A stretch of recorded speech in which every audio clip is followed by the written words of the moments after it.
Hi friends, very good morning. Good morning. ಇವತ್ತಿನ ವಿಶೇಷ ಏನಪ್ಪ ಅಂತಂದರೆ, ನಮ್ಮ ಮನೆಯವ್ರು ಎಲ್ಲರಿಗೂ ಇವತ್ತು ಚಿಕನ್ ಬಿರಿಯಾನಿ ಮಾಡೋಣ ಅಂದ್ಕೊಂಡಿದ್ದೀವಿ. ಆ್ಯಂಡ್ ಬ್ರೇಕ್ಫಾಸ್ಟಿಗೆ ಬಿರಿಯಾನಿ ಮಾಡೋಣ ಅಂತ ಅಂದ್ಕೊಂಡಿದ್ದೀವಿ. ಸೊ ಚಿಕನ್ ಬಿರಿಯಾನಿ ಮಾಡೋದು ಹೇಗೆ ಅಂತ ತೋರಿಸ್ತೀನಿ. ಸೊ ನೋಡಿ ವಿಡಿಯೋ ಕೊನೆಯವರೆಗೂ. ನಮ್ಮ ಮನೆಯಲ್ಲೇ ಬೆಳೆದಿರುವಂತಹ ನಾಟಿ ಬೆಳ್ಳುಳ್ಳಿಯನ್ನು ತೊಗೊಂಡಿದ್ದೀನಿ. ಇಲ್ಲಿ ನಾನು 2 kg ಚಿಕನ್ ಬಿರಿಯಾನಿ ಮಾಡ್ತಾಯಿದ್ದೀನಿ. ಹಾಗಾಗಿ 5-6 ಈರುಳ್ಳಿಯನ್ನು ತಗೊಂಡು ಈ ಥರ ಹಚ್ಕೋತಾ ಇದ್ದೀನಿ. ಈರುಳ್ಳಿ ನಾವು ಜಾಸ್ತಿ ಹಾಕೋದ್ರಿಂದ, ಆಮೇಲೆ ಚೆನ್ನಾಗಿ ಫ್ರೈ ಮಾಡೋದ್ರಿಂದ ನಮಗೆ ಬಿರಿಯಾನಿ ಒಳ್ಳೆ ಟೇಸ್ಟ್ ಕೊಡುತ್ತೆ. ಸೊ ನಾನು ಮತ್ತು ಅಜ್ಜಿ ಸೇರಿಕೊಂಡು ಆ ನಾಟಿ ಬೆಳ್ಳುಳ್ಳಿಯನ್ನು ಬಿಡಿಸ್ಕೊತಾ ಇದ್ದೀವಿ. ನಾಟಿ ಬೆಳ್ಳುಳ್ಳಿ ಬಿಡಿಸೋದು ಸ್ವಲ್ಪ ಕಷ್ಟ ಆಗುತ್ತೆ. ಏನಕ್ಕೆ ಅಂತಂದರೆ ಅದು ತುಂಬ ಚಿಕ್ಕದಿರುತ್ತಲ್ವ. ಸೊ ಹಾಗಾಗಿ ಇಲ್ಲಿ ನಾನು 2 kg ಚಿಕನ್ನಿಗೆ 1.5 kg ಅಕ್ಕಿಯನ್ನು ತೊಗೊಂಡಿದ್ದೀನಿ. ನಾವು ಒಂದು 10-15 ಜನ ಆಗ್ತಾಯಿದ್ವಿ. ನೋಡಿ, ಬೆಳ್ಳುಳ್ಳಿ ಪಪ್ಪೆಲ್ಲ ಮಾಡ್ಕೊಂಡಿದ್ದೀವಿ. ಈಗ ಎಲ್ಲನೂ ಒಂದು ಕಡೆ ಕಲೆಕ್ಟ್ ಮಾಡಿ ಇಟ್ಕೋತಾ ಇದ್ದೀನಿ. ಏನಕ್ಕೆ ಅಂತಂದರೆ, ನಮಗೆ ಬೇಕಾಗಿರುವಂತಹ ಇಂಗ್ರೀಡಿಯೆಂಟ್ಸ್ನ ಒಂದು ಕಡೆ ಇಟ್ಕೊಂಡ್ರೆ ನಮಗೆ ಅಡುಗೆ ಮಾಡೋದಕ್ಕೆ ತುಂಬ ಈಸಿ ಆಗುತ್ತೆ. ಇಲ್ಲಿ ಪುದೀನ ಸೊಪ್ಪು ಅಷ್ಟೇ ಊರಲ್ಲಿ ಸಿಗುತ್ತೆ. ಇದನ್ನು ಸಹ ದುಡ್ಡು ಕೊಟ್ಟು ಏನು ತರೋ ಹಾಗಿಲ್ಲ. ಇಲ್ಲಿ ನಾನು ಸ್ವಲ್ಪ ಜಾಸ್ತಿನೇ ಕೊತ್ತಂಬರಿಯನ್ನು ತಗೊಂಡು ಹಚ್ಕೋತಾ ಇದ್ದೀನಿ. ಇದನ್ನು ಒಂದು ಪ್ಲೇಟಿಗೆ ಹಾಕಿ ಇಟ್ಕೊತಾ ಇದ್ದೀನಿ. ಇಲ್ಲಿ ನಾನು ಶುಂಠಿಯನ್ನು ತೊಗೊಂಡಿದ್ದೀನಿ. ಶುಂಠಿ ಒಂದು 100 ಗ್ರಾಮ್ ಅಷ್ಟು ತೊಗೊಂಡಿದ್ದೀನಿ. ಶುಂಠಿ ಬೆಳ್ಳುಳ್ಳಿ ಪ್ರಮಾಣ ಹೇಗಿರಬೇಕು ಅಂತಂದರೆ 1:4 ಇರಬೇಕು. ಶುಂಠಿ ಕಡಿಮೆ ಇರಬೇಕು, ಬೆಳ್ಳುಳ್ಳಿ ಜಾಸ್ತಿ ಇರಬೇಕು. ನಾನಿಲ್ಲಿ ಮಸಾಲ ಐಟಮ್ಸ್ಗಳನ್ನ ತೊಗೊಂಡಿದ್ದೀನಿ, ನೋಡ್ಬೋದು. ಶುಂಠಿ, ಬೆಳ್ಳುಳ್ಳಿ, ಪುದೀನ, ಟೊಮೊಟೊ ಹಣ್ಣು, ಕೊತ್ತಂಬರಿ ಮತ್ತು ಅಕ್ಕಿಯನ್ನು ಅರ್ಧ ಗಂಟೆ ಮುಂಚೆ ನೆನೆ ಹಾಕಿಟ್ಕೊಂಡಿದ್ದೀನಿ. ಪಲಾವ್ ಮಸಾಲ, ಕಸ್ತೂರಿ ಮೇಥಿ ಎಲ್ಲ ತೊಗೊಂಡಿದ್ದೀನಿ. ಊರಲ್ಲಿ ನಮಗೆ ತುಂಬ ಆಪ್ಷನ್ಸ್ ಅವೈಲಬಲ್ ಸಿಗುತ್ತೆ. ಏನಕ್ಕೆ ಅಂತಂದರೆ, ಗ್ಯಾಸ್ ಖಾಲಿ ಆಯಿತು ಅಂತಂದರೆ ಸೌದೆ ಒಲೆ ಇರುತ್ತೆ. ನಮ್ಮ ಮನೆಯಲ್ಲಂತೂ 3 ಥರ ಆಪ್ಷನ್ ಇದೆ. ಸೌದೆ ಒಲೆ ಇದೆ, ಸಿಲಿಂಡರ್ ಒಲೆ ಇದೆ, ಗೋಬರ್ ಗ್ಯಾಸ್ ಇದೆ.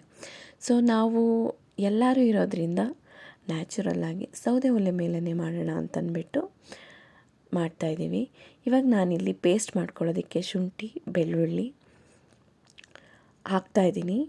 ಇವಾಗ ಇಲ್ಲಿ ಎಣ್ಣೆ ಹಾಕಿರೋದ್ರಿಂದ ಎಣ್ಣೆ ಕಾದ್ಮೇಲೆ ಪಲಾವ್ ಮಸಾಲೆಯನ್ನು ಹಾಕ್ತಾಯಿದ್ದೀನಿ. ಆಮೇಲೆ ಹಚ್ಚಿಟ್ಕೊಂಡಿರುವಂತಹ ಈರುಳ್ಳಿಯನ್ನು ಹಾಕಿ ಫ್ರೈ ಮಾಡ್ತಾಯಿದ್ದೀನಿ. ಜೊತೆಗೆ ಸ್ವಲ್ಪ ಪುದೀನ ಸೊಪ್ಪನ್ನು ತೊಳೆದುಕೊಂಡು ಹಚ್ಕೋತಾ ಇದ್ದೀನಿ ಒಗ್ಗರಣೆಗೆ ಹಾಕೋದಕ್ಕೆ. ಈ ಒಗ್ಗರಣೆಗೆ ಹಾಕೋದ್ರಿಂದ ಚೆನ್ನಾಗಿರುತ್ತೆ ಪುದೀನ ಸೊಪ್ಪು. ಇಲ್ಲಿ ಇದು ಅಷ್ಟೇ, ನಾವೇ ಬೆಳೆದಿರುವಂಥ ಮೆಣಸಿನ್ಕಾಯಿ ನನ್ನ ತಮ್ಮ ತರೋದಕ್ಕೆ ಹೋಗಿದ್ದ. ತಂದು ಕೊಟ್ಟಾದಮೇಲೆ ಶುಂಠಿ, ಬೆಳ್ಳುಳ್ಳಿ, ಮೆಣಸಿನ್ಕಾಯಿ ಹಾಕ್ಕೊಂಡಿದ್ದೀನಿ. ಇಲ್ಲಿ ಬಂದು ನಮ್ಮ ಆಂಟಿ ಚಿಕನ್ನ ಕ್ಲೀನ್ ಮಾಡ್ತಾಯಿದ್ದಾರೆ. ಇದು ಆಲ್ಮೋಸ್ಟ್ 2 kg ಇದೆ. ಚೆನ್ನಾಗಿ ಕ್ಲೀನ್ ಮಾಡಿ ತೊಳ್ಕೊಂಡಿರುವಂಥ 2 kg ಚಿಕನ್ನು. ಇವಾಗ ಎಣ್ಣೆಯಲ್ಲಿ ಈರುಳ್ಳಿ ಚೆನ್ನಾಗಿ ಫ್ರೈ ಆಗಬೇಕು, ಒಂದು ಮರೂನ್ ಕಲರ್ ಬರಬೇಕು. ಆ ರೀತಿ ಬಂದಾಗೇ ನಮಗೆ ಬಿರಿಯಾನಿ ತುಂಬ ಚೆನ್ನಾಗಿ ಟೇಸ್ಟ್ ಸಿಗೋದು. ಆ ಥರ ಫ್ರೈ ಆದಮೇಲೆ ನಾನು ಪುದೀನನ ಹಾಕ್ಕೋತಾ ಇದ್ದೀನಿ. ನೋಡಿ, ಚಿಕನ್ ಹಾಕ್ಕೋತಾ ಇದ್ದೀನಿ. 2 kg ಅಷ್ಟು ಚಿಕನ್. ಇಲ್ಲಿ ನಾನು 1 ಹಿಡಿ ಉಪ್ಪನ್ನು ಹಾಕ್ತಾಯಿದ್ದೀನಿ. ಸ್ವಲ್ಪ ಅರಿಶಿನ ಹಾಕ್ತಾಯಿದ್ದೀನಿ. ಶುಂಠಿ ಬೆಳ್ಳುಳ್ಳಿ ಪೇಸ್ಟ್ ರೆಡಿ ಇದೆ. ಚೆನ್ನಾಗಿ ಅದು ಚಿಕನ್ ಫ್ರೈ ಆದಮೇಲೆ ಶುಂಠಿ ಬೆಳ್ಳುಳ್ಳಿ ಪೇಸ್ಟನ್ನ ಆ್ಯಡ್ ಮಾಡ್ತಾಯಿದ್ದೀನಿ. ಇದು ಅಷ್ಟೇ, ಅದರ ಹಸಿ ವಾಸನೆ ಹೋಗೋವರೆಗೂ ಚೆನ್ನಾಗಿ ಹುರ್ಕೋಬೇಕಾಗತ್ತೆ, ಚೆನ್ನಾಗಿ ಫ್ರೈ ಮಾಡ್ಕೋಬೇಕಾಗತ್ತೆ. ಸೌದೆ ಒಲೆ ಆಗಿರೋದ್ರಿಂದ ಬೇಗ ಆಗುತ್ತೆ. ನಾನಿಲ್ಲಿ ಕೊತ್ತಂಬರಿ ಮತ್ತು ಪುದೀನ ಸೊಪ್ಪಿನ ಪೇಸ್ಟನ್ನು ಸಹ ಹಾಕ್ಕೋತಾ ಇದ್ದೀನಿ. ಸಪ್ರೇಟ್ ಹಾಕ್ತಾಯಿದ್ದೀನಿ. ಸಪ್ರೇಟ್ ಹಾಕೋದ್ರಿಂದ ಅದರ ಹಸಿ ವಾಸನೆ ಹೋಗಿ ಒಂದು ಚೆನ್ನಾಗಿ ಕಾಂಬಿನೇಷನ್ ಬರುತ್ತೆ ನೋಡಿ. ಸೊ ಇದು ಫ್ರೈ ಥರನೂ ಆಗೋದ್ರಿಂದ ಬೇಕಂತಂದರೆ ನಾವು ಸಪ್ರೇಟಾಗಿ ಎತ್ಕೋಬೋದು, ಬಿಕಾಸ್ ಚಿಕನ್ ಇದೆಲ್ಲ ಚೆನ್ನಾಗಿ ಫ್ರೈ ಆಗಿರುತ್ತೆ. ಇಲ್ಲಿ ನಾನೊಂದು 5-6 ಟೊಮೊಟೊನ ರುಬ್ಕೊಂಡಿದ್ದೀನಿ, ಆ ಪೇಸ್ಟನ್ನು ಹಾಕ್ತಾಯಿದ್ದೀನಿ. ಈ 2 ಪೇಸ್ಟನ್ನು ಹಾಕಾದ್ಮೇಲೆ ಚೆನ್ನಾಗಿ ನಾವು ಫ್ರೈ ಮಾಡ್ಕೋಬೇಕಾಗುತ್ತೆ. ಅದು ಮಸಾಲೆ ಎಣ್ಣೆಯಲ್ಲಿ ಬೆಂದು ಎಣ್ಣೆ ಬಿಡಬೇಕು, ಅಲ್ಲಿವರೆಗೂ ಇದು ಮಾಡಬೇಕಾಗುತ್ತೆ, ಫ್ರೈ ಮಾಡ್ಕೋಬೇಕಾಗತ್ತೆ. ನಾನಿಲ್ಲಿ ಸ್ವಲ್ಪ ಗರಂ ಮಸಾಲ ಮತ್ತು ಧನಿಯಾ ಪೌಡರ್ನ ಹಾಕ್ಕೋತಾ ಇದ್ದೀನಿ. ನೋಡಿ ಚೆನ್ನಾಗಿ ಮಸಾಲೆ ಎಲ್ಲ ಬೆಂದು ಎಣ್ಣೆ ಬಿಡ್ತಿದೆ. ಇಲ್ಲೇ ನಮಗೆ ಪ್ರಾಸೆಸ್ ತುಂಬ ಇಂಪಾರ್ಟೆಂಟು. ಆ್ಯಂಡ್ ನಮಗೆ ಇಲ್ಲಿ ತುಂಬ ಪೇಷನ್ಸ್ ಬೇಕು. ಬೇಗ ಬೇಗ ಹುರಿದ್ಬಿಡೋದು, ಬೇಗ ಬೇಗ ಹಾಕೋದ್ರಿಂದ ಅಷ್ಟು ಇದು ಅನಿಸಲ್ಲ. ಇವಾಗ ನಾನು ನೆನೆಸಿರುವಂತಹ ಅಕ್ಕಿಯನ್ನು ಇದಕ್ಕೆ ಆ್ಯಡ್ ಮಾಡ್ಕೋತಾ ಇದ್ದೀನಿ. ಆ್ಯಡ್ ಮಾಡಾದ್ಮೇಲೂ ಕೂಡ ಇಲ್ಲೂ ಇಟ್ಸ್ ವೆರಿ ಇಂಪಾರ್ಟೆಂಟ್. ಏನಪ್ಪ ಅಂತಂದರೆ ಆ ರೈಸ್ ಕಲರು ಸ್ವಲ್ಪ ಚೇಂಜ್ ಆಗಬೇಕು. ಇಲ್ಲಿ ಏನಂತಂದರೆ ನಾವೆಲ್ಲರೂ ಸೇರಿ ಮಾಡ್ತಿರೋದ್ರಿಂದ ಲೈಕ್ ಕಸಿನ್ಸ್ ಬಿರಿಯಾನಿ ಮಾಡೋಣ ಅಂತಂದ್ಬಿಟ್ಟು ಇಲ್ಲಿ ನಮ್ಮ ಅಣ್ಣನ ಎಲ್ಲರನ್ನೂ ಇದರಲ್ಲಿ ಇನ್ಕ್ಲೂಡ್ ಮಾಡಿದ್ದೀನಿ. ಇದು ಬಂದು ನಮ್ಮ ಅಣ್ಣ, ಅವನು ತಿರುಗ್ತಾ ಇದ್ದಾನೆ. ಯಾಕೆ ಅಂತಂದರೆ ಸ್ವಲ್ಪ ಅದು ಜಾಸ್ತಿ ಇರುತ್ತಲ್ವ, ನಮಗೆ ಕೈ ನೋವು ಬರುತ್ತೆ. ಹುಡುಗರು ಅಂತಂದರೆ ಸ್ವಲ್ಪ ಜಾಸ್ತಿ ಸ್ಟ್ರೆಂತ್ ಇರ್ತಾರೆ. ಸೊ ಹಂಗಾಗಿ ನಮ್ಮಣ್ಣ ನೀಟಾಗಿ ಅದನ್ನು ಮಿಕ್ಸ್ ಮಾಡ್ತಿದೆ. ಅದು ಚೆನ್ನಾಗೆ ರೈಸ್ ಕಲರ್ ಬಂದಾದಮೇಲೆ, ಮಸಾಲೆ ಇಡ್ತಾದ್ಮೇಲೆ ಇಲ್ಲಿ ನಾನು 1/4 ಲೀಟ್ರ್ ಮೊಸರನ್ನ ನಮ್ಮಣ್ಣನ ಕೈಲಿ ಹಾಕಿಸ್ತಾ ಇದ್ದೀನಿ. ಆ್ಯಕ್ಚುಲಿ ಈ ಥರ ಸೇರ್ಕೊಂಡು ಮಾಡೋದ್ರಿಂದ ತುಂಬ ಖುಷಿ ಇರುತ್ತೆ. ಆ್ಯಂಡ್ ವಿ ಎಂಜಾಯ್ ಲಾಟ್ ಅಂತ ಅನಿಸುತ್ತೆ. ಆ್ಯಂಡ್ ಅಪರೂಪಕ್ಕೆ ಸೇರೋದ್ರಿಂದ ಇದು ನಮ್ಮ ಲೈಫಲ್ಲಿ ಮೆಮೊರಿಯಾಗಿ ಉಳ್ಕೊಳ್ಳುತ್ತೆ. ಸೊ ಹಾಗಾಗಿ ಎಲ್ಲರೂ ಸೇರಿಕೊಂಡು ಬಿರಿಯಾನಿನ ಮಾಡ್ತಾಯಿದ್ದೀವಿ. ನೋಡಿ ನಮ್ಮ ಅಣ್ಣನ ನೋಡ್ಬೋದು, ಎಕ್ಸ್ಪರ್ಟ್ ಥರ ಮಾಡ್ತಿದ್ದಾನೆ. ಇವನು ಬಂದು ನನ್ನ ತಮ್ಮ. ಇಲ್ಲಿ ಇವನು ನಿಂಬೆಹಣ್ಣನ್ನು ಹಾಕ್ತಾಯಿದ್ದೀವಿ. 2 ನಿಂಬೆಹಣ್ಣನ್ನು ತೊಗೊಂಡಿದ್ದೀವಿ. ಸೊ ಇವನು ನಿಂಬೆಹಣ್ಣು ಹಾಕ್ತಾಯಿದ್ದಾನೆ.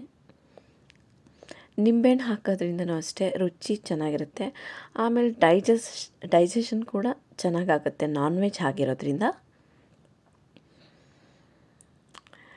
ಸೊ ಯಾರಾದರೂ ವೀಡಿಯೋ ನೋಡಿದ್ರೆ ಅಂದ್ಕೋತಾರೆ, ಇಫ್ ಇನ್ ಕೇಸ್ ಚೆನ್ನಾಗಿ ಇವ್ರ ಮನೆ ಗಂಡ್ಮಕ್ಳಿಗೆ ಅಡುಗೆ ಬರುತ್ತೆ, ಕೊಡ್ಬೋದಪ್ಪ ಹುಡುಗಿನ ಅನ್ನೋ ರೇಂಜಿಗೆ ಮಾಡ್ತಿದ್ದಾರೆ. ಇವಳು ಬಂದು ನನ್ನ ತಂಗಿ. ಇಲ್ಲಿ ಅದೇ ಸಮಾನವಾಗಿ ಬಿಸಿನೀರನ್ನು ಇಟ್ಕೊಂಡಿದ್ವಿ. ಅಕ್ಕಿ ಎಷ್ಟು ನೆಂದು ಆ ತಪ್ಪಲೆಯಲ್ಲಿ ಬಂದಿರುತ್ತೋ ಅದೇ ಪ್ರಮಾಣದಲ್ಲಿ ತೊಗೊಂಡಿರೋದು. ಜಾಸ್ತಿ ಹಾಕಕ್ಕೆ ಹೋಗ್ಬಿಡಿ, ಮುದ್ದೆ ಆಗಿಬಿಡುತ್ತೆ. ಬಟ್ ಒಲೆಯಲ್ಲಿ ಮಾಡ್ತಿರೋದ್ರಿಂದ ನಾನು ಸ್ವಲ್ಪ ಜಾಸ್ತಿ ಹಾಕಿದ್ದೀನಿ. ಇವ್ರು ಬಂದು ನಮ್ಮ ಅತ್ತಿಗೆ. ಇಲ್ಲಿ ಎಲ್ಲ ಅದು ಕುದ್ದು ಇದೆಲ್ಲ ಆದಾದಮೇಲೆ ಕಸ್ತೂರಿ ಮೇಥಿ ಹಾಕ್ತಿದ್ದೀವಿ. ಕಸ್ತೂರಿ ಮೇಥಿ ಹಾಕೋದ್ರಿಂದ ನಮಗೆ ಒಂದು ಎಕ್ಸ್ಟ್ರಾ ಫ್ಲೇವರ್ ಸಿಗುತ್ತೆ. ಆ್ಯಂಡ್ ಬಿರಿಯಾನಿ ಟೇಸ್ಟ್ ತುಂಬಾ ಚೆನ್ನಾಗಿರುತ್ತೆ. ನೋಡಿ ಎಲ್ಲರೂ ಸೇರಿ ಮಾಡಿದ್ರೆ ಅದ್ರ ರುಚಿನೇ ಬೇರೆ ಇರುತ್ತೆ. ನಾನು ಮತ್ತೆ ಉಪ್ಪು ಖಾರ ಇದೆಲ್ಲ ನೋಡಿಕೊಂಡು ಇನ್ನೊಂದು ಸ್ವಲ್ಪ ಉಪ್ಪನ್ನ ಹಾಕ್ತಾಯಿದ್ದೀನಿ. ನೋಡ್ಕೊಂಡು ಹಾಕಿ. ಕುದಿ ಬರಬೇಕಾದ್ರೆ ಮೊದಲು ಚಿಕನ್ ಫ್ರೈ ಆಗೋದಕ್ಕೆ ಮಾತ್ರ ಉಪ್ಪು ಹಾಕಿರ್ತೀವಿ. ಈಗ ಅಕ್ಕಿ ಆ್ಯಡ್ ಮಾಡಿರೋದ್ರಿಂದ ನೋಡಿಕೊಂಡು ಉಪ್ಪು ಹಾಕಬೇಕಾಗತ್ತೆ. ಇದು ಬಂದು ನಮ್ಮ ಆಂಟಿ. ಸೊ ಖಾರದ ಪುಡಿ ಬೇಕಂತ ಅನ್ನಿಸ್ತು, ಸ್ವಲ್ಪ ಸ್ಪೈಸಿ ಕಡಿಮೆ ಇದೆ ಅಂತ ಅನ್ನಿಸ್ತು. ನೀವು ಅಷ್ಟೇ ಸ್ವಲ್ಪ ಖಾರ ಕಡಿಮೆ ಇದೆ ಅಂತ ಅನಿಸಿದ್ರೆ ಲಾಸ್ಟಲ್ಲಿ ಚಿಲ್ಲಿ ಪೌಡರ್ನ ಆ್ಯಡ್ ಮಾಡ್ಕೋಬೋದು. ನೋಡಿ ಎಷ್ಟು ಜನ ಸೇರಿ ಬಿರಿಯಾನಿ ಮಾಡ್ತಾಯಿದ್ದೀವಿ. ರಿಯಲಿ ಇದು ತುಂಬ ಸ್ಪೆಷಲ್ ಬಿರಿಯಾನಿ ಅಂತಲೇ ಅನಿಸ್ತಿದೆ. ಕೊನೆಗೆ ಚಿಕ್ಕ ಪುಟಾಣಿ ನಮ್ಮ ಮನೇಲಿ ಮುದ್ದು ಇದ್ದಾಳೆ, ಅವಳ ಕೈಲಿ ನಾನು ತುಪ್ಪನ ಹಾಕಿಸ್ತಾ ಇದ್ದೀನಿ. ಮೊಸರು, ನಿಂಬೆಹಣ್ಣು, ಕಸ್ತೂರಿ ಮೇಥಿ ಹಾಕಾದ್ಮೇಲೆ ತುಪ್ಪ ಹಾಕಬೇಕು. ತುಪ್ಪ ಹಾಕಿದ್ರೆ ಗೊತ್ತಲ್ಲ, ಯಾವ ಅಡುಗೆ ಆದ್ರೂ ಎಕ್ಸ್ಟ್ರಾ ಟೇಸ್ಟ್ ಆ್ಯಡ್ ಆನ್ ಆಗುತ್ತೆ. ನೋಡಿ ಇವಳನ್ನು ಇನ್ಕ್ಲೂಡ್ ಮಾಡ್ಕೊಂಡಿದ್ದೀವಿ. These all are to creating the beautiful memory ಆಗಿರುತ್ತೆ. ಇವಾಗ ಚೆನ್ನಾಗಿ ತಿರುಗಬೇಕಾಗತ್ತೆ. ನೋಡಿ ಕುದೀತಿದೆ, ಇನ್ನೇನು ಆಲ್ಮೋಸ್ಟ್ ಆಗಿದೆ. ಇಲ್ಲಿ ನಾವು ಉರಿಯನ್ನು ಕಡಿಮೆ ಮಾಡಿಬಿಟ್ಟಿದ್ದೀವಿ. ಇನ್ನೇನು ಬಿಕಾಸ್ ಅಕ್ಕಿ ನೆಂದಿರೋದ್ರಿಂದ ಒಂದು ಪ್ಲೇಟ್ ಮುಚ್ಚಿ ಅವಾಗವಾಗ ಸ್ವಲ್ಪ ನೋಡ್ಕೋತಾ ಇರಬೇಕಾಗತ್ತೆ. ಏನಕ್ಕೆ ಅಂತಂದರೆ ತಳ ಹಿಡಿಯುವಂತಹ ಚಾನ್ಸಸ್ ಜಾಸ್ತಿ ಇರುತ್ತೆ. ಸೊ ನಾವು ಉರಿ ಕಡಿಮೆ ಮಾಡಿದ್ದೀವಿ. ಇವಾಗ ಏನಪ್ಪ ಅಂತಂದರೆ ಲೈಕ್ ಸ್ವಲ್ಪ ದಮ್ಮಾಗಲಿ ಅಂತಂದ್ಬಿಟ್ಟು ಉರಿ ಕಡಿಮೆ ಮಾಡಿಬಿಟ್ಟು ಒಂದು ಪ್ಲೇಟ್ನ ಮುಚ್ಚಿ ಒಂದು ತಪ್ಪಲೆಯಲ್ಲಿ ಮೇನ್ ನೀರಿಟ್ಟಿದ್ದೀವಿ. ಇವಾಗ ಬರೀ ಕೆಂಡದಲ್ಲೇ ಇನ್ನು ಮಿಕ್ಕಿರೋ ಅಗಳು ಸ್ವಲ್ಪ ಅಗಳಿರುತ್ತೆ, ಅದು ಪಂಗುತ್ತೆ.